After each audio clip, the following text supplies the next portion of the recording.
Hello everyone, welcome to another episode from TCG 353. I'm Jamie and today we have a little special because I just reached 100 subscribers. Thank you so much everyone for the support, the comments, the likes, everything that you're giving. It's really appreciated. And today, because of that, we're building a true budget Blue Yellow Nami deck. This is a true budget deck, okay? So every card in this deck is very cheap and can be ran quite quickly. This makes Blue Yellow Nami accessible to everybody to bring to locals. The leader ability is still nuts. The leader itself is still very strong, and you get to play Nami at your local. So very good. Everyone's happy there, and I just want to thank you again for helping me get to 100 subscribers. I hope for your continued support on this channel, and without talking too much now, let's just get right into games. Our first game is up against Blue Yellow Nami. Very strong deck, of course. We're going to see it in the meta. We go first, having to play down, so we pass turn. You can see that card there, the 3 cost that we have in hand, actually has been cut from the deck list. So this is the first deck list that I ran with. The reason our opponent swings 5 into us, we give them the Triller Bark, because it's always good to have a Triller Bark in trash when you're using the package. We swing 6 into our leader, we don't use the Martial D Teach effect, and we freeze their hogback with our Perona, get the draw off that, and our opponent passes. They put down a Robin for a 6 cost Robin to trash our life, which is quite strong from them actually, and swing 5 into lead. We use leader effect to counter out of that, play down a Robin, and we start placing on bottom. So speaking of that 3 cost, what it is you can give a rested Dawn to your leader, and you trash a character by trashing a card from hand. So the idea of that in the deck, and I think it is a cool tech, I just don't know if it's really useful. The idea is we swung 7 at our opponent there, and they gave us 3 cards rather than just using leader ability and 1k, so they gave us 1 extra card, but that's fine. Our opponent now plays down the girl and freezes our Nami with their Perona, which is fine. They swing 7 at us, they swing 7 at us. We take the first and we counter out the second. And now we're actually in quite a good spot here because we are on our 9 Dawn turn. Use the Martial D Teach effect to put the Gecko Moria back to life, and we put a Hogback on top of life as well. We can use the Martial D Teach effect again to gain rested onto our leader, so that is something to bear in mind now that we know we won't have leader ability online, but we have a blocker on board, so it sort of functions well with this deck. We don't run the girl because it is very expensive, but it would be what I'd recommend to upgrade into this deck if you were looking to bulk it out a little bit. It's useful. The way this deck works is that we have so many blockers, it's actually kind of easy for us to be able to It's really easy for us to block out the swings on a turn where we don't have this, where we don't have the leader ability online. The Alabasta VV into Nami blocker, Sanji blocker is quite a strong turn and allows us then later on to block out the turns that otherwise we just have to counter out a hand. Finally, I'm going to get around to speaking about that 3 cost there now. You trash a card from hand and you give a rested onto leader. So the idea was that if it's on the board and you play out Jinbei, you can play out Jinbei, bounce a 7 cost, draw 2, and then trash a card with that, give a rested onto your leader, and your Jinbei becomes rush. So if you want to go more Jinbei centric for this build, I'd recommend keeping that in the deck list, because it can also be played out with the Alabasta VV. So it is a bit of a combo piece. It's meant for the VV leader, so there is an on-play that you don't get, but look, it's fine. What happened there that turn, because I was watching the whole time, was we bounced the Robin back to hand, and you might be thinking we're giving our opponent a free heal there, but really what we're doing is just stopping them from being able to swing an AK at us. If they had that Robin on the board on that turn, we actually would lose. That's for sure, because they could just split their dons in such a way, like they could probably swing 3 9s, and we don't have anything. We wouldn't have enough for that. We bounce back to hand, our opponent plays it out next turn, and then swings 2 7s into us, which we counter out of. Now we just start chipping away at our opponent's life. We play another Jinbei to bounce the Robin back to hand again, and now it's coming to a point for them where it's actually quite hard for them to play out that Robin, that them playing out that Robin doesn't really do anything for them because they're going to have to go for game quite soon. And that is what's on our opponent's mind when we pass the turn, because they have 1 life and a bunch of swingers, but maybe those swingers aren't enough.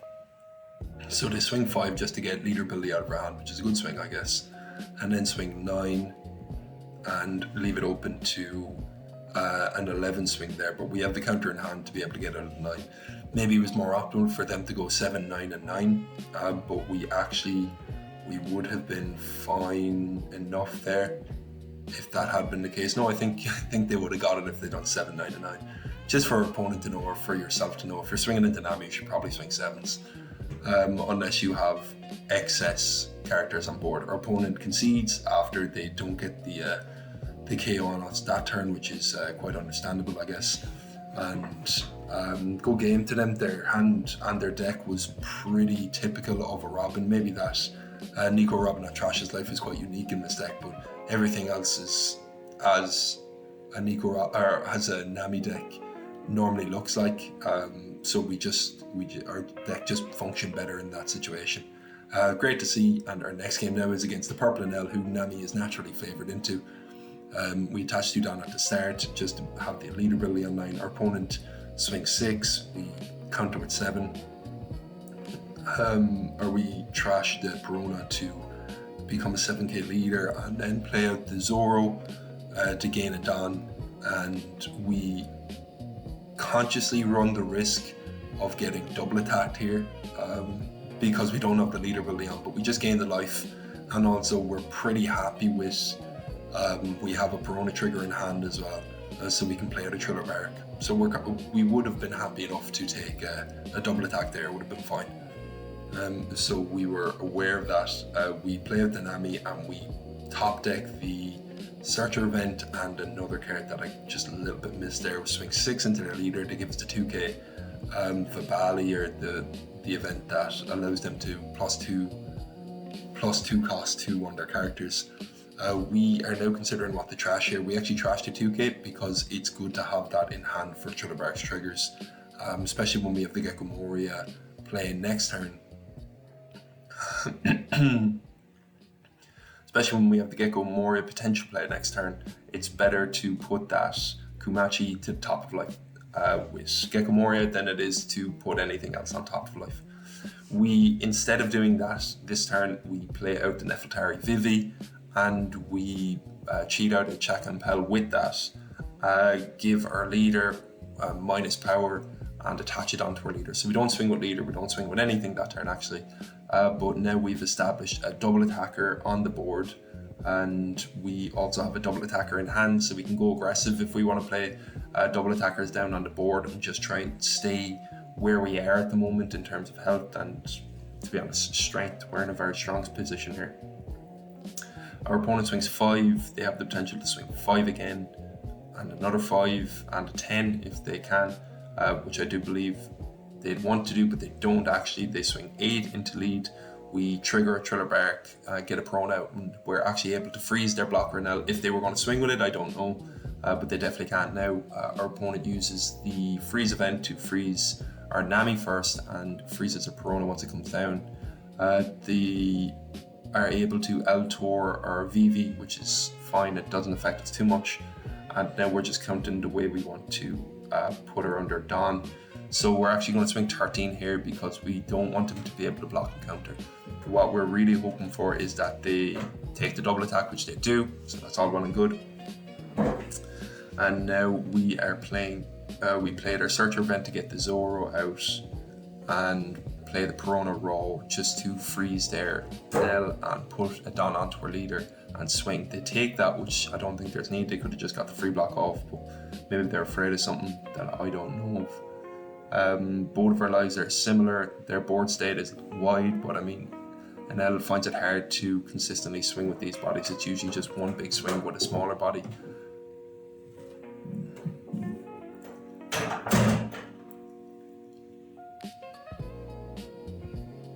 Our opponent there now uses a Lightning Chitin to minus power somewhere that I'm not seeing. It would have been smarter for them there to swing with their 2 ohms and minus the Nami down to get it to 4k, so I would have to give up that body. They didn't, which was fortunate enough for us, and we're going to pretty much repeat the same play as last time.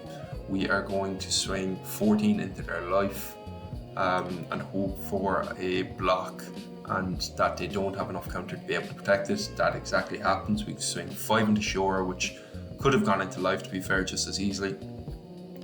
And with the card action trigger there, we are able to trigger out another Zoro, so we just have an excess amount of Zoros here, and we use the Zoro to trash the Zoro to gain a life, and now they'll find it very, very hard to punch through water defenses, especially that we can become a 7k leader.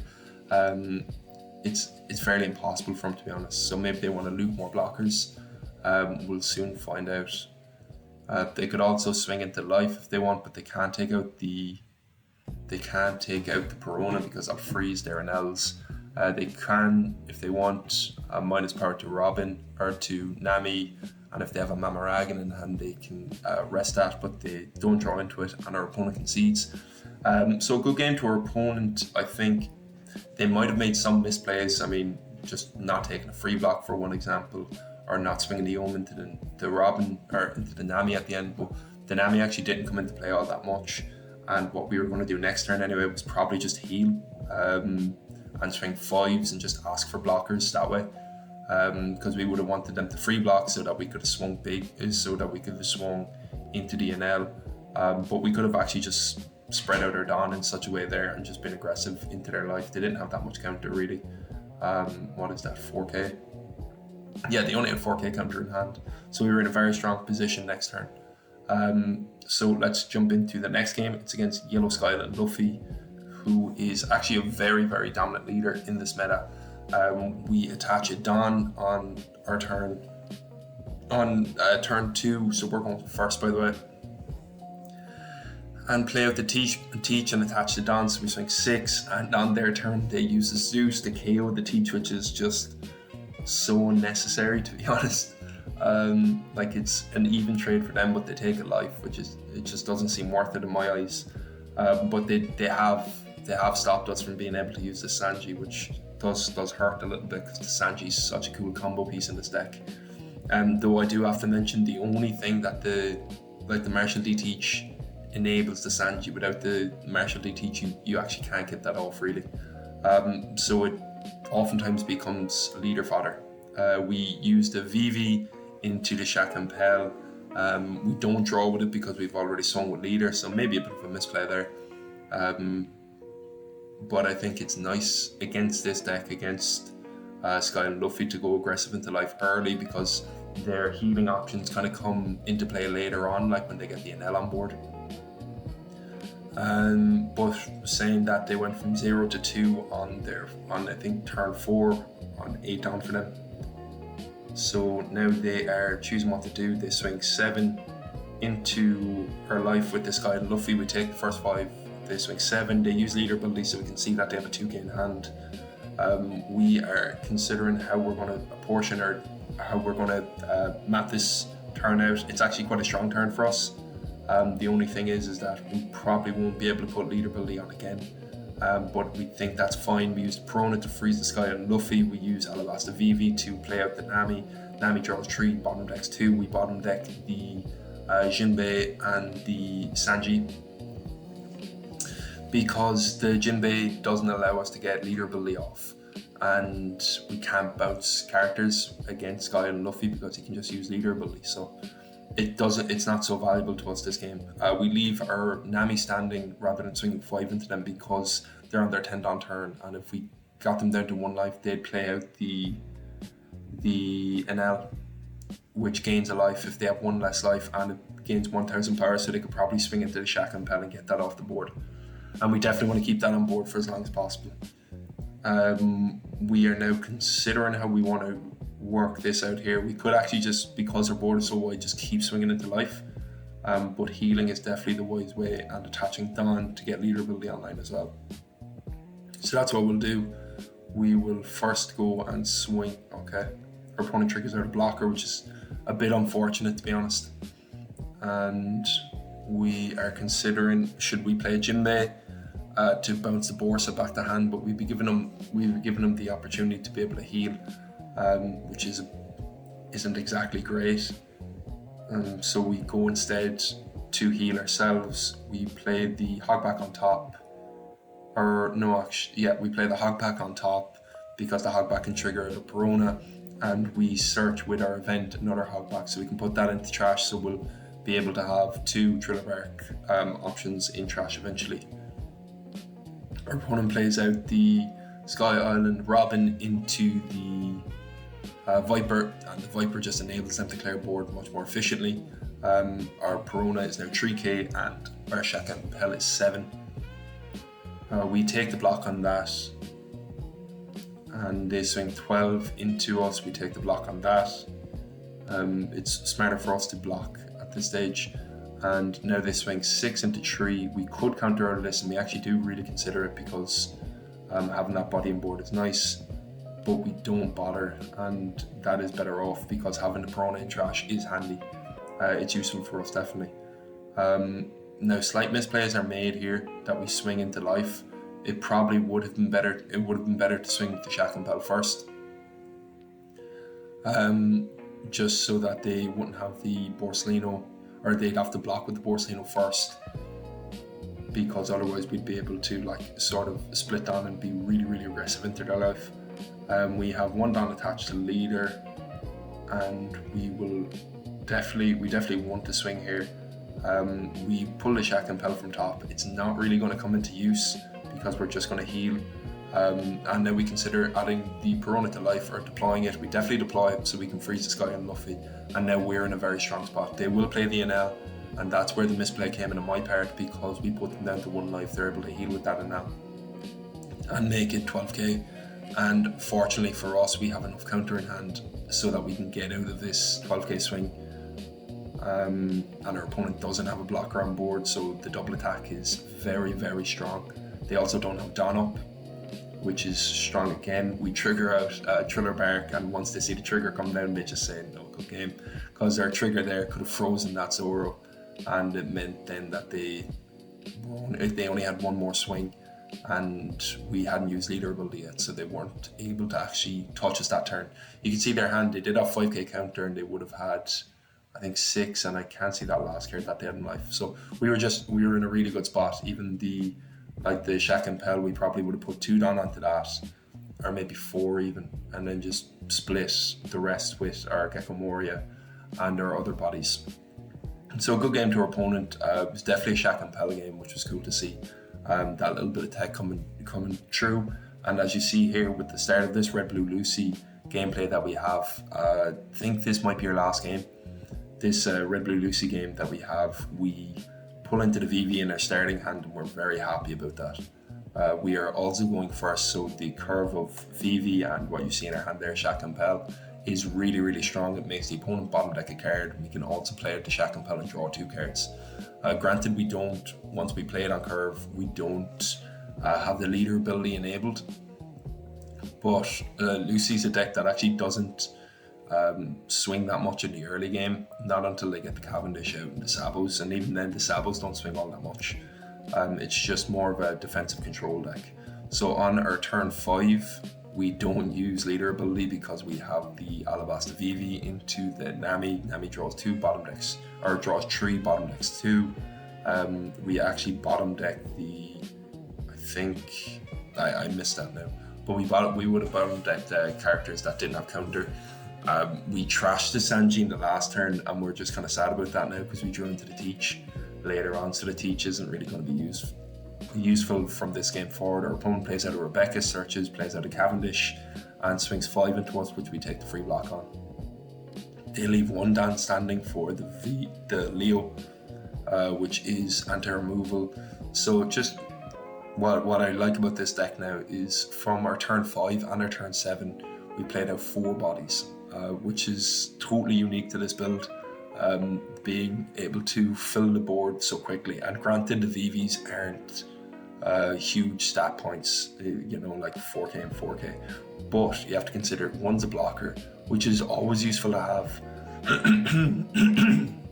which is always useful to have on the board.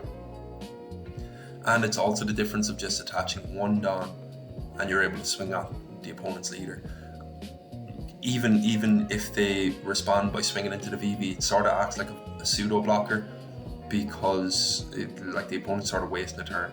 We are starting to see what happens there. They use the 1-cost event to -3k to our Shaq and Pell and Barry Pistol to get it off the board, which is actually very strong for them. Otherwise, they would have actually been in a bit of a tricky spot, because our next turn was going to be the unblockable Sanji blocker onto Shaq and Pell and just swing a bunch, like probably all are done except for one attached to Nami, just to get them down low. They didn't have the Sabo on the board either. They do have 2 chump blockers now, so we are going to look more at that. We're on our 8 Don turn. We attach 1 Don to ourselves, swing 6 with our Nami blocker. As I was mentioning at the start, they don't have so much ability to swing into our board because they only really have 2 swingers on the board. They haven't established a Sabo yet, so it could be a risk to place that place the Nami down, because they could Fire Fist it and take it out, but we leave that be, and now we spawn out an additional body. So in 3 turns consecutively, we played out 2 bodies, which is very, very strong. Of course it is. They play out Viola and they search a Sabo, so I think it might be the first Sabo they have, because they've been searching the whole time. We froze in the Cavendish with our Perona, so we played out Gecko Moria and we deployed the Perona rather than adding it to our life, because they essentially only have 1 swing this turn. We'll see what way it shakes out here now. But what they do, they actually choose the bottom deck, the Gecko Moria, so they must have used the minus event first on the Gecko Moria, so they're just bottom decking everything, and they're taking away a lot of our big bodies quite easily. We now have a very, very defensive hand. What is that? 6 2Ks and the Zoro leader.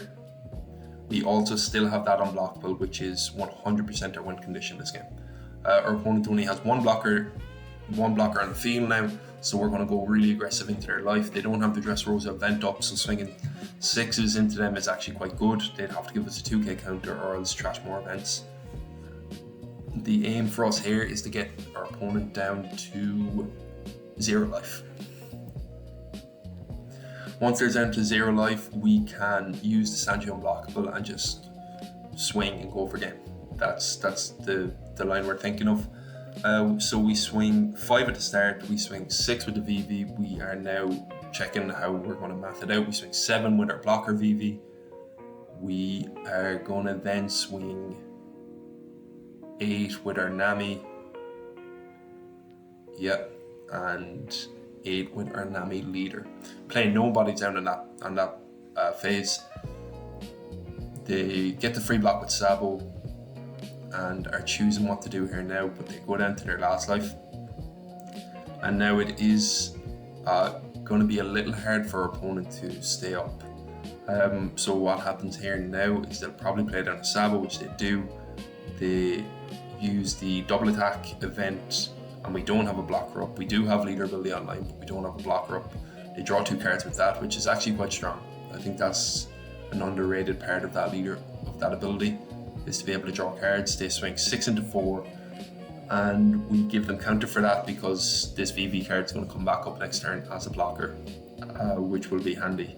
We don't let them have the double attack, so we trash the Zoro and we give them a 2k.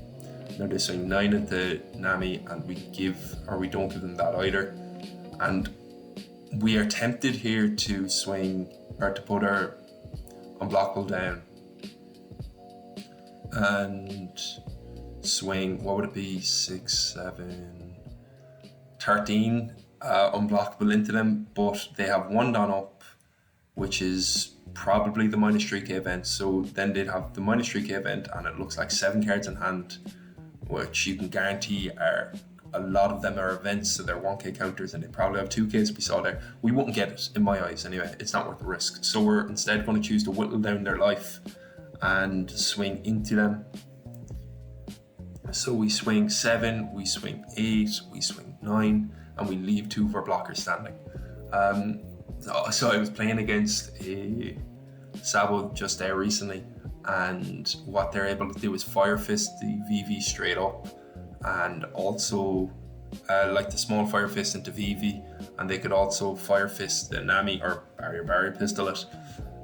So they did have an opportunity there to be, I don't know about going for game, but they could have swung big into our board. We don't counter out of that swing, even though maybe we could have, and we let our opponent then chooses to swing into our life just to get us down a bit of health. But our first trigger is the Gecko Moria, which allows us to pull out a Zoro. Our second life that they hit is a Perona, which allows us to freeze a Rebecca, which doesn't do much for us. And our opponent thinks for a second whether they'll keep it on up or whether they will attach a blocker. And we swing 5 to give us a counter, and once they see that we swing just 5 with the leader ability, they realise, oh no, we should have kept one down up for the -3k, because I think if they did, they would have survived.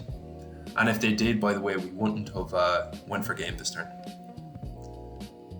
But they just didn't have it. So if they did have the event in hand, they definitely would have survived there, and it would have been GG's to our opponent, not to us. But fortunately enough for us, they didn't leave it up, and they went for the extra blockers, which would have been very strong for them still. And we would have been in a tough spot afterwards, to be fair, but it didn't happen like that, fortunately enough.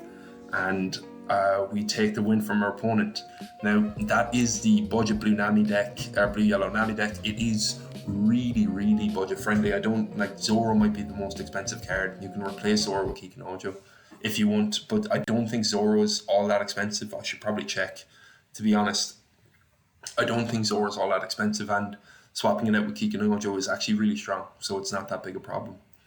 So I built this deck because I haven't done a budget friendly meta leader in a while, and also 100 subscribers is quite a big deal, so I wanted to do something a little bit special for the episode. And I want to thank you guys so much for the support, for the comments, for the likes and all that. This is my way of doing it. But yeah, thanks very much so far, and hope for more good stuff from myself and some back and forth between you guys in the comments. So that'll be me. This has been another episode. I post daily, so if you like the video, leave a like. If you want to see more, feel free to subscribe. With all else being said, thank you very much. Have a good day. Bye now.